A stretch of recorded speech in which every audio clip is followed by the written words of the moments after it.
भूर्भुवः स्वः तत्सवितुर्वरेण्यं भर्गो देवस्य धीमहि धियो यो नः प्रचोदयात्।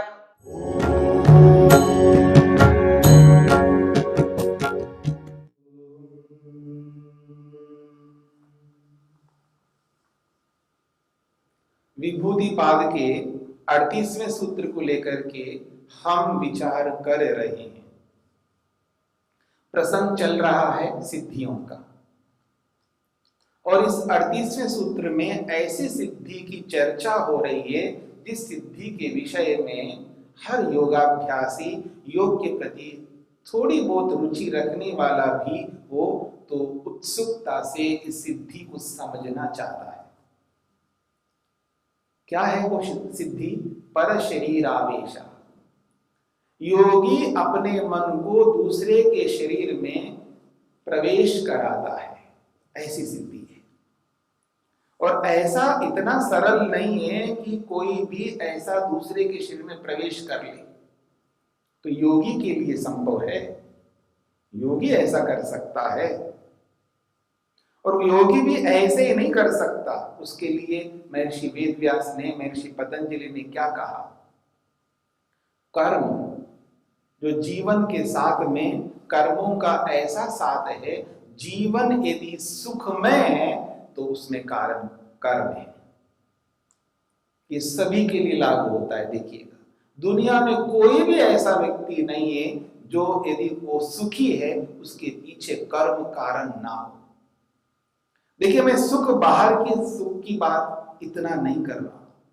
ठीक है, बाहर का सुख होता ही है, सबके साथ जुड़ा हुआ रहता है, और बाहर का सुख का होना इतनी बड़ी बात नहीं होती है। क्योंकि आज आप देखेंगे, आज के परिप्रेक्ष्य में एक ग्लोबलाइजेशन हो गया है। पूरी दुनिया जो है कोई ऐसा हो गया, बिल्कुल छोटी सी हो गई है। पूरी दुनिया आदमी के सामने विद्यमान है। आज वो जो चाहेगा वो उस पूरी दुनिया के किसी भी कोने में जो कोई भी है उसका प्रयोग यूज कर सकता है। इतनी क्षमता, इतना सामर्थ्य, इतने स्किल्स, इतनी योग्यता आदमियों में है। लेकिन बात देखिएगा कि इतनी पूरी दुनिया को इतनी छोटी बना लिया व्यक्ति ने, तो भी इस पूरी दुनिया में अगर कोई सुखी है, विशेषकर इंटरनली अंदर से, तो समझ लेना वो कर्म है, कारण। हाँ, एक्सटर्नली बाहर से भी सुखी है तो वहां पर भी कर्म कारण है। लेकिन बाहर का सुख तब होता है जब अंदर से वो सुखी रहे। यदि अंदर से वो सुखी नहीं है तो बाहर का सुख नहीं दिखता, बाहर का सुख दुख बन जाता है। अंदर से व्यक्ति दुखी है और BMW में बैठ करके जा रहा हो तो जो गाड़ी का सुख है वो तब सुख होगा जब अंदर से वो खुश है, प्रसन्न है, निर्भीक है, स्वतंत्र है। मेरी बात को समझना। बहुत बड़ी कोठी में बैठ करके वो घर का सुख तब ले सकता है जब वो अंदर से सुखी हो। ऐसे सबके साथ आप लगा सकते हो। तो सुख के पीछे केवल एक ऐसा कारण है जिसको हम कर्म कहते हैं। तो कर्मों के कारण से कोई अंदर से बाहर से सुखी है, और इन्हीं कर्मों के कारण से कोई अंदर और बाहर से दुखी है। ऐसे कर्मों को अपने काबू में करना, और ऐसे कर्मों को कभी ना करना जो दुख दे, अंदर से हो चाहे बाहर से हो। तो योगी व्यक्ति अंदर और बाहर से दुख देने वाले कर्मों को सर्वथा रोक देता है। तब इस सिद्धि को प्राप्त करने में, इसको हस्तगत करने में वो समर्थ होता है। समस्त पाप और पुण्य रूपी कर्मों को रोक देता है। इतना ही नहीं, वो जो पुण्य कर्म हम कहते हैं उनको भी रोक देता है। पाप को तो रोकता ही है, पुण्य कर्म को भी रोकता है। यानी निष्काम कर्म करता है, लौकिक किसी भी प्रयोजन को ध्यान में रख करके, जिसमें अपेक्षा जो होती है ना, एक्सपेक्टेशन, लोग की एक्सपेक्टेशन रहता व्यक्ति, लोग की अपेक्षा रहती है, लोग के वैभव, लौकिक सुख, लौकिक ऐश्वर्यों की प्राप्ति की अपेक्षा, एक्सपेक्टेशन लेकर के जब कोई कर्म करता है उसको कहते हैं पुण्य कर्म। ऐसा नहीं करना चाहिए, ये सिद्धांत नहीं है। करो, करने वाले करेंगे, लेकिन ये योगी की बात हो रही है। योगी अगर ऐसा करता है वो इस कार्य को सिद्ध नहीं कर सकता, इस कार्य को क्या समाधि नहीं लगा सकता, ईश्वर का साक्षात्कार नहीं कर सकता, मुक्ति में जा नहीं सकता। यदि मुक्ति में जाना है, समाधि लगाना है, ईश्वर का साक्षात्कार करना है, विवेक वैराग्य को प्राप्त करना है और ऐसी ऐसी सिद्धियों को हस्तगत करना है, तो उसको पुण्य कर्मों को भी रोक करके निष्काम कर्म करने होंगे। ऐसे निष्काम कर्म करने पर यहाँ पर बात कही जा रही है, वो अपने शरीर में से मन को निकाल करके दूसरे के शरीर में प्रवेश कराता है। दूसरी बात कही है कि मन को समझना, मन की गति को समझना। मन क्या है, मन का क्या स्वरूप है, मन कैसी कैसी क्रियाएं करता है, किस कर्म से वो बाहर निकल सकता है, कैसे निकलता है, निकलने का प्रोसेस क्या है, और फिर वापस अपने ही शरीर में अंदर कैसे आता है, ये सारी बातें वो समाधि के माध्यम से जानता है। ये बात कही है, तब जाकर के मन को दूसरे के शरीर में वो प्रवेश करा सकता है। तो आइए व्यास भाष्यकार क्या कहना चाहते हैं। वो कहते हैं कर्म बंध क्षयात् स्वचित्तस्य प्रचार संवेदनाच्च। कहते हैं कर्म बंध क्षयात्, कर्म का जो कर्मों के कारण से जो बंधन होता है, कर्म बंधन मतलब कर्मों के कारण से जो शरीर के साथ बंध जाता है, ऐसे बंधन के कारण रूप कर्मों को क्षयात्। देखिएगा शैथिल्य का अर्थ महर्षि वेदव्यास क्या कह रहे हैं। शैथिल्य का अर्थ ढीला करना नहीं है, वो कहते हैं कर्म बंध क्षयात्, कर्म रूपी बंधन को क्षय कर लेना। क्षय कहते हैं समाप्ति को, रोकने को, हटाने को। इसलिए कहा जा रहा है कर्म बंध क्षयात्, बंधन का जो कारण बना हुआ कर्म है उसको क्षय समाप्त कर लेने से, और स्वचित्तस्य प्रचार संवेदनाच्च, अपने ही मन के आने जाने के स्वरूप को, मन के आने की गति को, जाने की गति को, और कैसे जाता है कैसे आता है, इस पूरी गति को प्रचार शब्द से कहा है। इस प्रचार रूपी गमनागमन गति को संवेदनात् जान लेने से योगी चित्तम स्वशरीरात् निष्कृष्य शरीरांतरेषु निक्षिपति। बहुत बड़ी बात कही है। योगी व्यक्ति चित्तम अपने मन को, स्वशरीरात् अपने ही शरीर से, निकृष्य निकाल करके, शरीरांतरेषु दूसरे के शरीरों में, निक्षिपति प्रवेश कराता है। ये देखिएगा, अब दूसरे के शरीरों में, शरीरांतरेषु बहुवचन में दिया है। तो यदि किसी के दुख को रोकना हो, किसी को सुख में डालना हो, और मैंने आपके सामने रखा है, दुनिया में दो प्रकार के लोग होते हैं।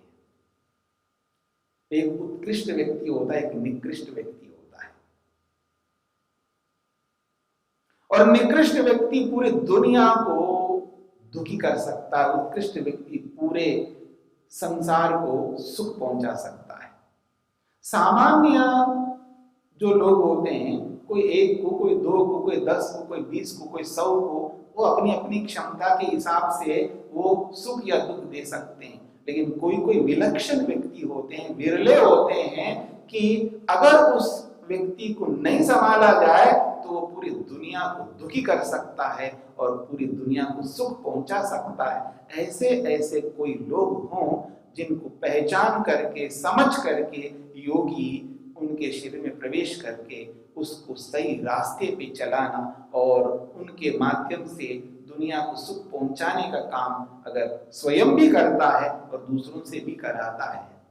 महर्षि स्वामी दयानंद सरस्वती जी ने एक बहुत बड़ी बात कही है। जिनको हम ऋषि मानते हैं, श्रेष्ठ मानते हैं, उत्कृष्ट मानते हैं, जिनके कारण से आर्ष परंपरा हमारे सामने आई है, जिनके कारण से ऋषियों को समझने में हम समर्थ हो रहे हैं, जिनके कारण से वेद जानने में हम समर्थ हो पा रहे हैं, जिनका उपकार हम पर बहुत अधिक है। उनके उपकार को कब उतार पाएंगे ये मैं नहीं कह सकता, लेकिन जिनके उपकार के कारण से आज हम सब लोग हैं, ऐसे महर्षि स्वामी दयानंद इतने बड़े व्यक्ति ये कहते हैं मेरे जैसे हजारों लोग चाहिए। महर्षि स्वामी दयानंद कहते हैं मेरे जैसे हजारों लोग चाहिए। तो इसलिए दुनिया बहुत बड़ी है, ऐसी बड़ी दुनिया के लिए एक दो व्यक्ति से काम नहीं चलेगा। इसलिए ऐसे जो योगी होते हैं वो योगी ये चाहते हैं कि मेरे अकेले से काम नहीं चलेगा, मेरे जैसे और चाहिए। ऐसे लोगों को पहचान करके अपने मन को उनके शरीर में प्रविष्ट करा करके उनको उसी जैसा बनाने का प्रयत्न वो करते होंगे। इसीलिए बात कही जा रही है दूसरे के शरीर में अपने मन को प्रवेश कराते हैं। फिर कहते हैं निक्षिप्तम चित्तम च इंद्रियाणि अनुपतंती। एक बहुत बड़ी बात कही जा रही है। वो कहते हैं निक्षिप्तम चित्तम, जब अपने शरीर से मन को निकाल करके दूसरे के शरीर में प्रवेश कराता है तो केवल मन नहीं जाता है, फिर क्या जाता है? तो कहते हैं इंद्रियाणि अनुपतंती। इंद्रियां भी मन के साथ साथ गमन करती हैं, इंद्रियों को भी भेज देता है। केवल मन को नहीं भेजता है, इंद्रियों को भी भेजता है। केवल मन जाकर के भी करेगा क्या? क्योंकि मन कर्म तब करता है जब इंद्रियां साथ देंगी। बिना इंद्रियों के मन क्या कर्म करेगा? बहुत सारे कर्म करने होते हैं। केवल मानसिक कर्म नहीं करना है, वाचनिक कर्म भी करना है और शारीरिक कर्म भी करना है, तो इंद्रियों की आवश्यकता होगी। इसलिए कहा जा रहा है केवल मन को ही नहीं भेजता है, मन के साथ साथ वो इंद्रियों को भी भेजता है। इसलिए मन के साथ साथ इंद्रियां भी उसके अनुसरण करती है। इसके लिए एक बहुत बड़ी बात कही है, समझाने के लिए एक उदाहरण दिया है। और ये उदाहरण एक बार नहीं दूसरी बार आ रहा है। पहले वहां प्रत्याहार के प्रसंग में भी यही उदाहरण दिया है। प्रत्याहार के प्रसंग में वो कहते हैं यथा मधुकर राजानम मक्षिका उत्पतंतम अनुत्पतंती। यथा का अर्थ है जैसे मधुकर राजानम। मधुकर राजानम कहते हैं रानी मक्खी को, जो शहद मधु उत्पन्न करने वाली जो मक्खियां हैं, जिनको मधुमक्खियां कहते हैं हम लोग। तो मधुकर राजानम, शहद बनाने वाली जो मक्खियां हैं उनमें जो राजा यानी रानी मक्खी है, उस रानी मक्खी को देख करके मक्षिका, बाकी जो मक्खियां हैं वो क्या करती हैं? अनुत्पतंती, उसके पीछे पीछे जाती हैं। तो मधुकर राजानम उत्पतंतम मधुकर राजानम, उड़ते हुए रानी मक्खी को देख करके बाकी मक्षिका, बाकी जो मक्खियां हैं अनुत्पतंती, उसके पीछे पीछे वो भी उड़ जाती है। निविशमानम अनुनिविशन्ते, और रानी मक्खी जहां जाकर के बैठ जाती है उसके इर्द गिर्द बाकी सारी मक्खियां भी बैठ जाती है। देखिए उनमें एक यूनिटी, एक एकता है। राग की पराकाष्ठा को देखना हो और द्वेष की पराकाष्ठा को देखना हो तो ये बहुत उपयुक्त उदाहरण होगा। दुनिया में राग को समझना हो कि राग कैसा होता है, अटैचमेंट, ममत्व, अपनापन, इसको देखना हो तो मक्खियों को देख सकते हैं। दो जो छत्ता है, बड़े बड़े छत्ते होते हैं, बड़े बड़े जंगलों में बड़े बड़े पेड़ों के साथ में बड़े बड़े छत्ते लगते हैं, इतने बड़े होते हैं, उसमें पता नहीं कितने किलो किलो मधु निकल जाए। बहुत बड़े बड़े छत्ते होते हैं। एक आदमी नहीं, उसको कई बार तो क्रेन से उसको तोड़ते हैं, इतने बड़े बड़े छत्ते होते हैं। अब आप कल्पना करके देखिएगा, इतने बड़े छत्ते में जो मक्खियां हैं ना, एक के ऊपर एक, एक के ऊपर एक, एक के ऊपर एक, एक के ऊपर एक, सब उसके ऊपर इकट्ठे रहते हैं। जैसे हम लोग पिरामिड बनाते हैं, ऐसे बनाते हैं, बच्चों को खड़ा करके उनके ऊपर दूसरे, दूसरे को तीसरे, तीसरे के ऊपर चौथे, ऐसे करते करते बहुत ऊंचे तक ले जाते हैं हम लोग। कितने लोगों को हम बिठा पाते हैं और कितने लोगों को हम सहन कर पाते हैं।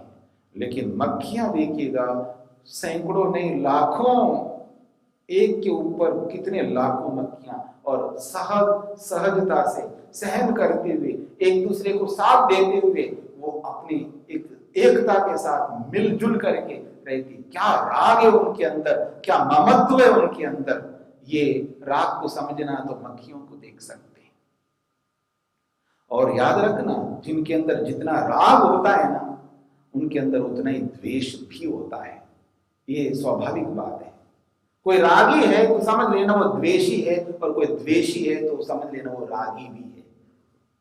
तो कहा जाता है, कहा जाता है क्या आप देख सकते हैं, अगर उनमें द्वेष देखना हो, द्वेष की पराकाष्ठा को देखना हो, तो एक बार छेड़ करके देखिएगा छत्ते को, पता लगेगा कि उनके अंदर द्वेष कितना होता है।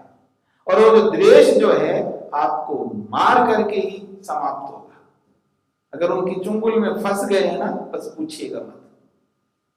क्या द्वेष करती है मक्खी, रानी मक्खी, चाहे रानी मक्खी हो बाकी सारी मक्खियां, तो उनमें एकता होती है। तो ऐसे ही रानी मक्खी उड़ करके जब जाने लगती है तो सारी मक्खियां उसके पीछे पीछे दौड़ती है, और जहां वो बैठ जाती है उसके इर्द गिर्द सब बैठ जाती है।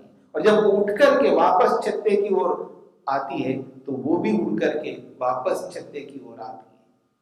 तो जैसे रानी मक्खी के साथ मक्खियां उड़ करके जाती हैं, और जब वो वापस आती है तो उनके साथ उड़ करके वापस आती है, सेम टू सेम वैसा ही यहाँ पर बात कही जा रही है कि तथा इंद्रियानी, इंद्रियां भी उसी प्रकार से। यदि मन शरीर से बाहर निकल करके जा रहा हो तो समझ लेना उस मन के पीछे पीछे इंद्रियां भी दौड़ती हुई चली जाएंगी। 10 इंद्रियां हैं, ज्ञानेंद्रियां और कर्मेंद्रियां, और उस मन के साथ दौड़ करके उनके पीछे जाती है।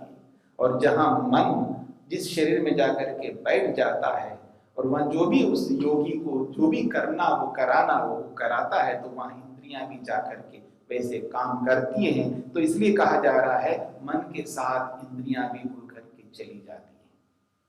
तो कह रहे हैं निविशमानम अननिविशन्ते, तथा उसी प्रकार से इंद्रियाणि पर शरीरावेशे चित्तम अनुविधीयन्ते इति। तथा उसी प्रकार से इंद्रियाणि, ये जो ज्ञानेंद्रियां और कर्मेंद्रियां हैं, ये 10 इंद्रियां हैं, पर शरीरावेशे चित्तम, दूसरे के शरीर में प्रविष्ट होने वाले उस चित्त के पीछे पीछे अनुविधीयन्ते, वो भी चली जाती है और जाकर के वहां दूसरे के शरीर में उपस्थित हो जाती हैं। और फिर योगी उस शरीर में रहने वाले व्यक्ति से जो भी कराना चाहता है उचित कराना ही चाहेगा, अनुचित कोई भी योगी कर्म कर ही नहीं सकता। वो विवेकी है, वैराग्यवान है, समाधिस्थ व्यक्ति है और स्वयं उपकार करता है, लौकिक किसी भी उद्देश्य को, एक्सपेक्टेशन को रखे बिना संसार को उपकार करता है, तो दूसरे से भी कराता है। तो इस दृष्टिकोण से इस बात को लेना चाहिए, और हम इस बात को किसी गलत दृष्टि से नहीं ले सकते हैं। ना हो सकता है ऐसा कि योगी दूसरे के शरीर में जाकर के कोई अनर्थ कर दे, ऐसा कभी नहीं हो सकता। वो योगी हो ही नहीं सकता, क्योंकि योगी कभी ऐसा नहीं कर सकता। अनर्थ क्या, उचित ही, और उचित में भी सर्वश्रेष्ठ उचित कर्म करेगा, करवाएगा दूसरे से। तो इसलिए इस बात को समझ करके हमें चलना है कि दूसरे के शरीर में प्रवेश करना सरल नहीं है, और जो भी प्रवेश करता हो उसके 2 शर्त यहाँ पर, 2 ऐसे उत्कृष्ट कारण बताए हैं जिनको जानना, समझना और वैसा करना कोई खेल नहीं है, बहुत परिश्रम साध्य है। असंभव नहीं है, पर परिश्रम साध्य है। बहुत परिश्रम करके अपने पाप और पुण्य रूपी कर्मों को सर्वथा रोक देना, और मन के आवागमन रूपी गति को पहचान लेना, तब जाकर के योगी समाधि के माध्यम से अपने मन को, इंद्रियों को दूसरे के शरीर में प्रवेश कराता है। पुण्य कर्म, श्रेष्ठ कर्म, निष्काम कर्म करने कराने के लिए ऐसा समझ करके चलना चाहिए।